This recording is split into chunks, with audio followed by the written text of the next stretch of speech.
नमस्कार, बहुत स्वागत आप सभी का। जी मध्य प्रदेश छत्तीसगढ़ देख रहे हैं आप और आपके साथ मैं हूं कीर्ति दीक्षित। छत्तीसगढ़ में बढ़ते अपराध के बीच रायपुर पुलिस ने एक आंकड़ा जारी किया है और इन आंकड़ों के जरिए ज्यादातर आपराधिक मामलों में कमी बताई है। पुलिस की ओर से पेश किए गए इन अपराधों के बाद ये सवाल खड़े होने लगे हैं कि जिन आपराधिक वारदातों में कमी बताई जा रही है, क्या वाकई वो कम हुए हैं? क्या वाकई प्रदेश की कानून व्यवस्था दुरुस्त हो रही है और क्या वाकई बदमाशों में कानून का खौफ है? ये सभी सवाल इसीलिए क्योंकि धरातल पर ऐसा कुछ नजर नहीं आ रहा, जिसके बाद सवाल खड़े हो रहे हैं कि क्या छत्तीसगढ़ पुलिस अपराध के आंकड़ों पर पर्दा डाल रही है। करेंगे आज बात इसी मुद्दे पर।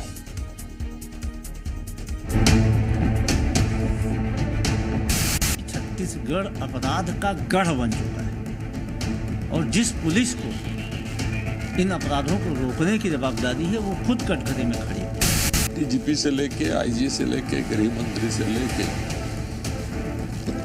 नीचे स्तर के पुलिसिंग को ठीक करने के प्रयास तो हुए हैं, उसके निर्देश तो जारी हुए हैं और परिणाम आएंगे उसके।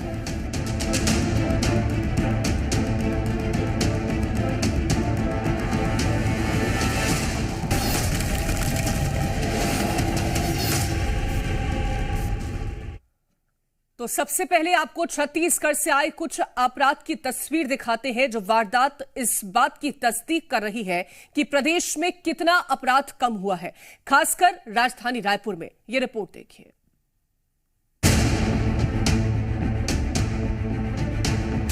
छत्तीसगढ़ अपराध का गढ़ बन चुका है और जिस पुलिस को इन अपराधों को रोकने की जवाबदारी है वो खुद कटघरे में खड़ी है। डीजीपी से लेके आईजी से लेके गृह मंत्री से लेके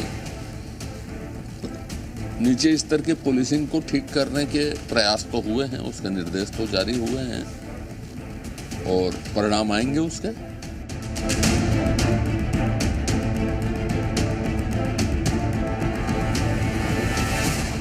छत्तीसगढ़ में अपराध किस कदर बढ़ रहा है, ये आए दिन सामने आ रहे मामले खुद बयां कर रहे हैं।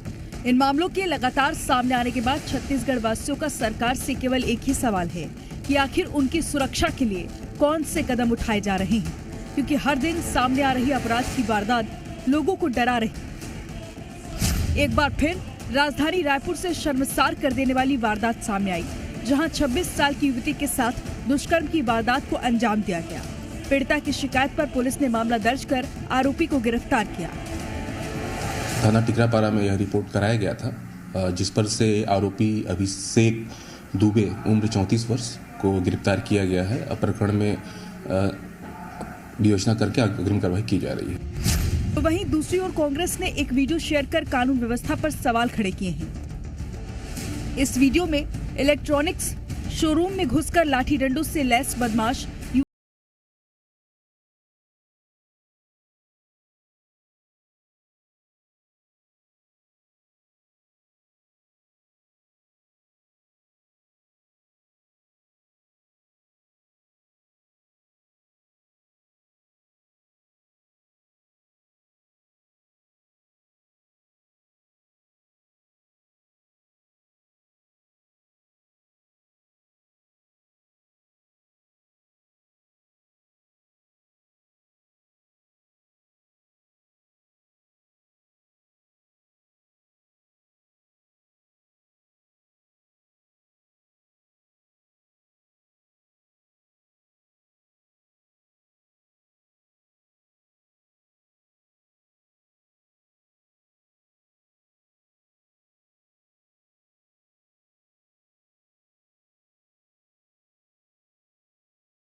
चंद्राकर का कहना है कि पुलिसिंग को ठीक करने के लिए काम हुए, जल्द परिणाम सामने आएंगे, जिस पर कांग्रेस ने निशाना साधा है।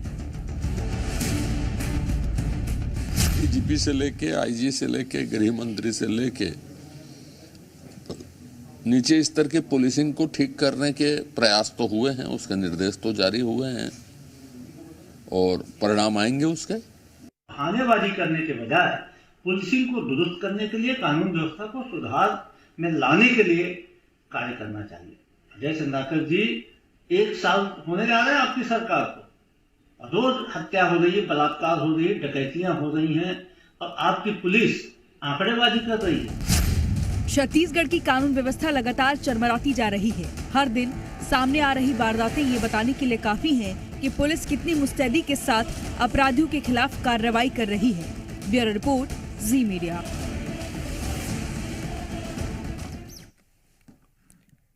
और अब आपको रायपुर पुलिस की ओर से जारी आंकड़ों के बारे में बता देते हैं। दरअसल पुलिस का दावा है कि छेड़छाड़ के मामले में 28% कमी आई है, चाकूबाजी के मामले में 40% कमी हुई है, अन्य अपराधों में 3% की कमी आई है और हत्या के मामले 7% बढ़े हैं।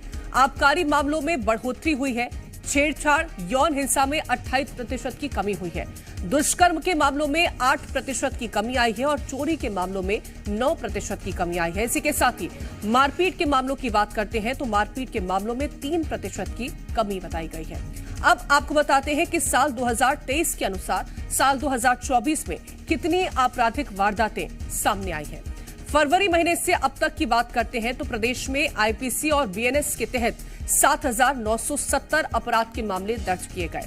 2023 में 8,224 अपराध के मामले दर्ज किए गए थे। तो ये जो मामले हैं जिनका आंकड़ा निकल के अब सामने आ चुका है, इसको लेकर के हम चर्चा करेंगे।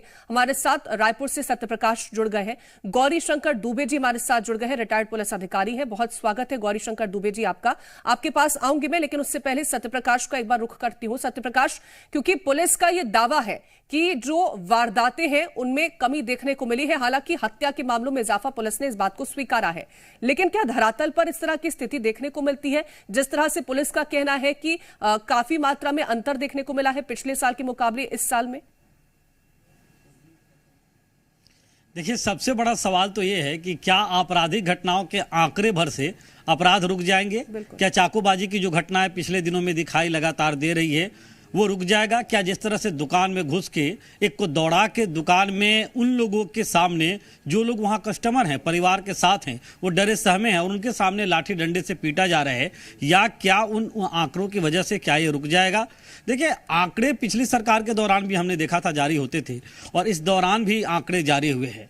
ये भी बार बार कहा जाता है कि पिछली सरकार के दौरान भी बहुत सारे क्रिमिनल केसेज आए, उस दौरान भी बहुत आपराधिक प्रकरण हुए और अभी भी हो रहे हैं। तो क्या पिछली सरकार के दौरान या पिछले साल की तुलना में इस साल अगर 3% के आपराधिक मामलों में मामूली कमी भी देखी जा रही है तो क्या ये ठीक है और क्यों ठीक है? इतना कम कमी क्यों होना चाहिए? क्या हम अपराध को एक हद तक नहीं रोक सकते? और नहीं रोक सकते तो ये आंकड़े जारी करके पुलिस क्या दिखाना चाह रही है? पुलिस तो यही दिखाना चाह रही है ना कि पहले जो है वो आपराधिक घटनाएं ज्यादा होती थी, लेकिन अभी आपराधिक घटनाएं कम हो रही है। लेकिन वहीं हत्या की बात जहां तक सामने आई तो हत्या के मामले पहले के मुकाबले थोड़े से ज्यादा दिखाई दे रहे हैं। तो ऐसे में कई सारे सवाल जरूर उठ रहे हैं। देखिए, दूसरी सबसे बड़ी चीज ये है कि आंकड़े अपनी जगह रहते हैं। कई सारे आंकड़े ऐसे हैं, कई सारे मसलों के ऐसे आंकड़े हैं जो आंकड़े रहते हैं और आंकड़े बताते हैं कि पहले ये था, अभी ये है, आने वाले वक्त में ये होगा।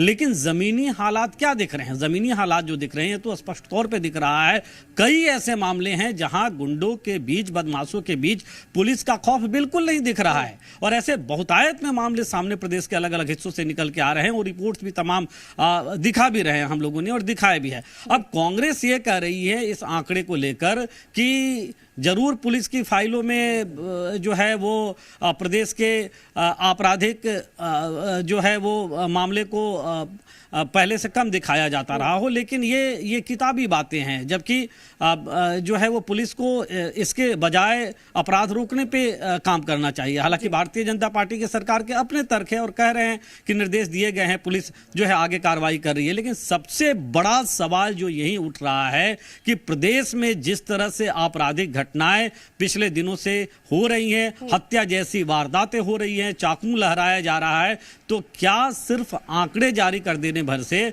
इस पे रोक लग जाएगी? बिल्कुल, ये महत्वपूर्ण सवाल है और गौरी शंकर दुबे जी, यही सवाल मेरा आपसे रहेगा कि अगर ये आंकड़े जारी कर पुलिस ये कहती है कि मामलों में गिरावट देखने को मिली है, तो क्या ये मान लिया जाए कि पुलिस ये आंकड़े जारी करके अपनी पीठ थपथपाने के लिए लायक हो गई है? क्योंकि अगर गिरावट भी दर्ज की गई है, फिर भी कई ऐसे मामले हैं जो कि लगातार सामने आए और हत्या के मामले में फिर भी गिरावट देखने को नहीं मिली। कीर्ति जी, आप मेरी आवाज सुन रहे हैं? जी जी नमस्कार। नमस्कार।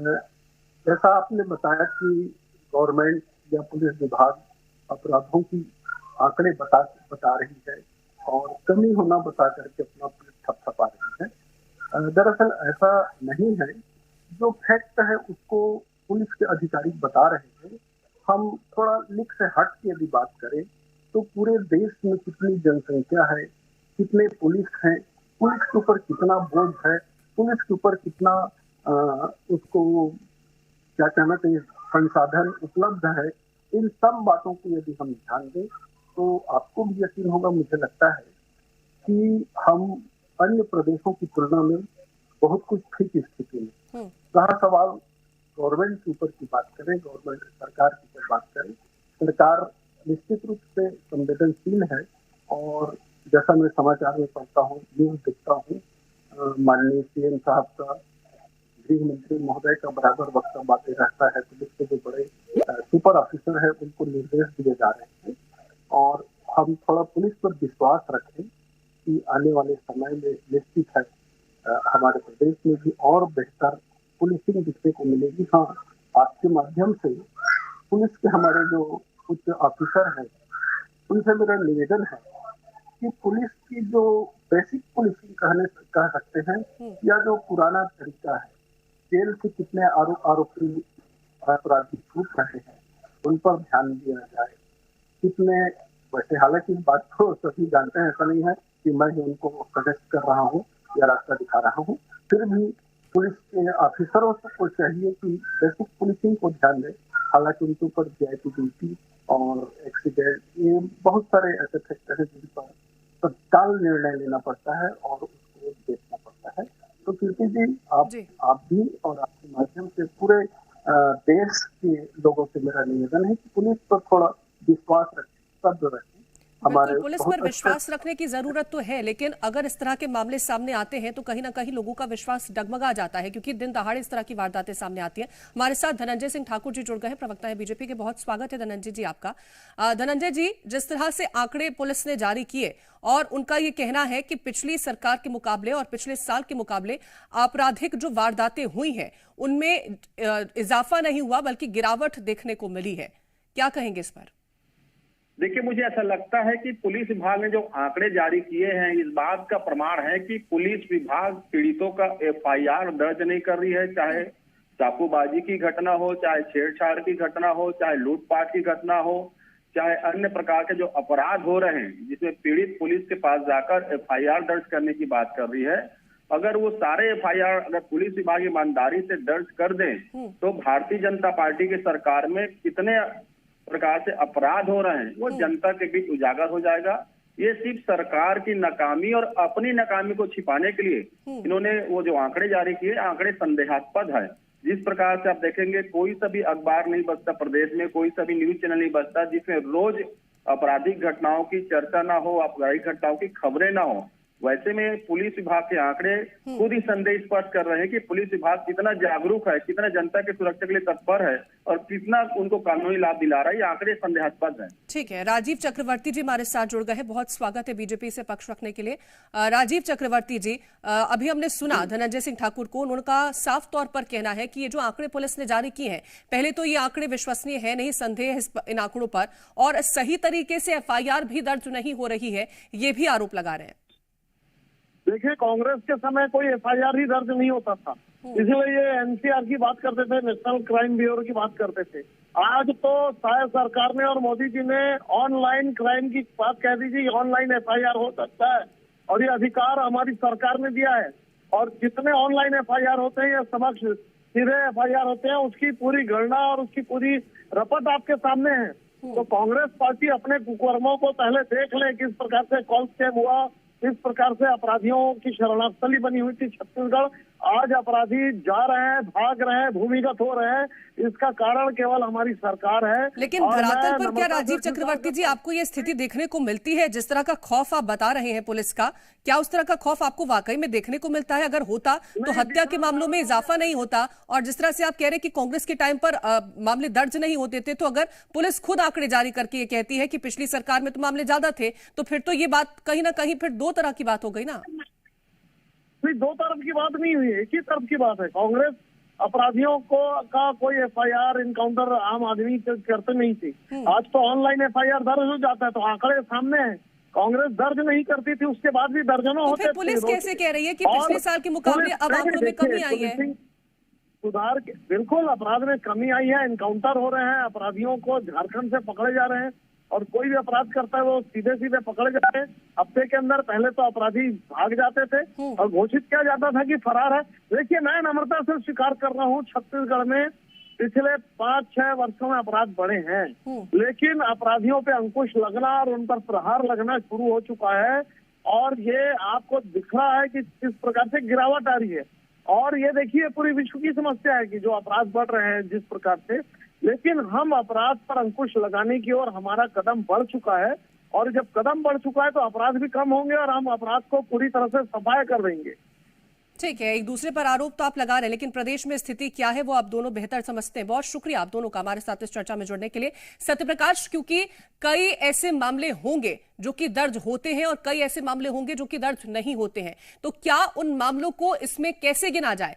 उन मामलों की कोई रिकॉर्ड होगी नहीं जो दर्ज नहीं किए गए होंगे, तो फिर उन मामलों को लेकर के क्या कहा जाएगा?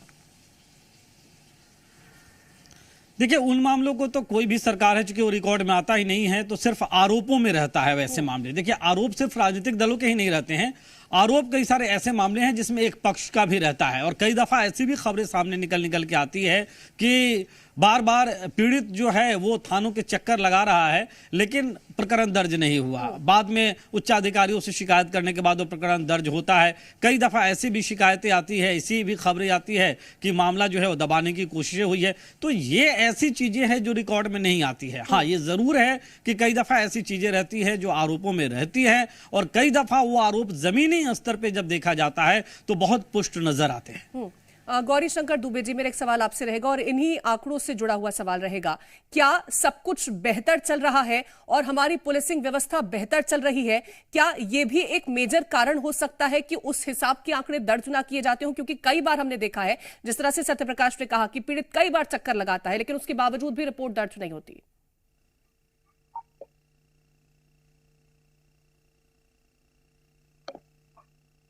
गौरी शंकर जी, आपको आवाज मिल पा रही है? एक मिनट कृति जी, थोड़ा साउंड बढ़ा दो। हाँ, बताइए। गौरी शंकर दुबे जी, क्या पुलिसिंग व्यवस्था बेहतर चल रही है? इसको दर्शाने के लिए कई बार, क्योंकि सत्यप्रकाश ने भी उस बात का जिक्र किया है कि जो पीड़ित है वो थानों के चक्कर काटता है लेकिन एफआईआर दर्ज नहीं होती, तो क्या यह भी एक मुख्य कारण माना जाए कि मामलों में इस तरह से भी गिरावट हो जाती है? ऐसा कहना कीर्ति मैं उचित नहीं मान रहा हूँ। मैं 40 साल पुलिस विभाग में नौकरी किया हूँ। ये बात मुझे सुनकर बड़ा आश्चर्य होता है कि प्रार्थी पक्ष थाने का चक्कर लगा रहा है, एफआईआर नहीं होता है। रहा होगा कभी ऐसी परिस्थिति, लेकिन आज मैं मानता हूँ और ये भी मुझे अनुभव है कि प्रार्थी के थाना पहुंचने के बाद भले ही आधा पौन घंटा उसको समझने में या उच्च अधिकारियों को उनके नॉलेज में डालने में जो समय लगता होगा, ऐसिक रूप से एफआईआर होता है। कोई विशेष कंडीशन हो, कोई विशेष परिस्थिति हो, या वहाँ का थाना प्रभारी बिल्कुल नया हो, तो शायद टाइम लग सकता हो। लेकिन मैं इस बात में सहमति नहीं है कि प्रार्थी थाना का चक्कर लगाता है, एफआईआर नहीं। ठीक है, आप इस बात से सहमत नहीं है, लेकिन कई बार इस तरह की खबरें हमने देखी है। फिलहाल बहुत शुक्रिया है आपका हमारे साथ इस चर्चा में जुड़ने के लिए, और सत्यप्रकाश आपका भी तमाम जानकारी पहुंचाने के लिए। और फिलहाल के लिए इस खास पेशकश में इतना ही। आप देखते रहें जी मध्य प्रदेश छत्तीसगढ़।